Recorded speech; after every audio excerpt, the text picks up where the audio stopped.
ഇതെന്താ സംഭവം എന്ന് മനസ്സിലായോ? ഇതാണ് വഴുതനങ്ങ മെഴുക്ക് പുരട്ടി.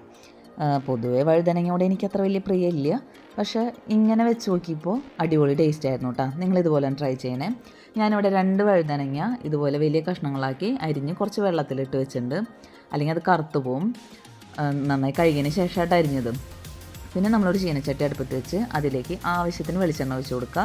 വെളിച്ചെണ്ണ നന്നായി ചൂടായി കഴിഞ്ഞാൽ നമ്മളതിലേക്ക് ഒരു 1/2 ടീസ്പൂണോളം കടുക് ചേർത്ത് കൊടുക്കുക. കടുക് പൊട്ടിക്കഴിഞ്ഞ് കഴിഞ്ഞാൽ നമ്മൾ ഒരു വറ്റൽമുളക് ഇതുപോലെ നടുകീറിയിട്ടിട്ടുണ്ട്. പിന്നെ കുറച്ച് കറിവേപ്പിലയും ചേർത്ത് കൊടുക്കണം.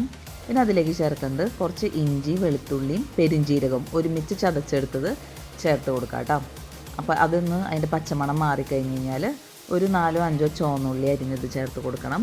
അതൊന്ന് മൂത്ത് കഴിഞ്ഞ് കഴിഞ്ഞാൽ പിന്നെ നമ്മൾ ചേർക്കുന്നത് കുറച്ച് ഉപ്പും പിന്നെ ചതമുളകില്ലേ, അതായത് ഉണക്കമുളക് ചതച്ചത് അത് ചേർത്ത് കൊടുക്കുക. എരിവ് നോക്കിയിട്ട് ആവശ്യത്തിന് ചേർത്ത് കൊടുക്കണേ. പിന്നെ അതിലേക്ക് ചേർത്ത് കൊടുക്കുന്നത് ഒരു ചെറിയ സവാള നീളത്തിൽ കനം കുറഞ്ഞ് അരിഞ്ഞതാണ്. അത് നന്നായിട്ട് വാടേണ്ട ആവശ്യമില്ല, ജസ്റ്റ് ഒന്ന് മിക്സ് ചെയ്ത് കിട്ടിയാൽ മതി. പിന്നെ നമ്മൾ നേരത്തെ കഴുകി അരിഞ്ഞ് വെച്ച വഴുതനങ്ങയില്ലേ, അതും ചേർത്ത് കൊടുത്ത് നന്നായിട്ടൊന്ന് ഇളക്കി യോജിപ്പിച്ച് മൂടി വെച്ച് ലോ ഫ്ലെയിമിലിട്ടൊന്ന് വേവിച്ചെടുക്കാം. വഴുതനങ്ങ ആയതുകൊണ്ട് തന്നെ അധികം സമയം വേണ്ട വേവാനായിട്ട്, പെട്ടെന്ന് തന്നെ വെന്ത് കിട്ടും. വെന്തുടയാൻ പാടില്ല കേട്ടോ. ഇത്രയേ ഉള്ളൂ, നമ്മുടെ വഴുതനങ്ങ മെഴുക്ക് പുരട്ടി പെട്ടെന്ന് റെഡിയായി. എന്നാൽ കഴിക്കാൻ നല്ല ടേസ്റ്റാണ് ചോറിനൊക്കെ. എല്ലാവരും ഇതുപോലെ ഒന്ന് ട്രൈ ചെയ്ത് നോക്കിയിട്ട് നിങ്ങളുടെ ഫീഡ്ബാക്ക് അറിയിക്കണം കേട്ടോ.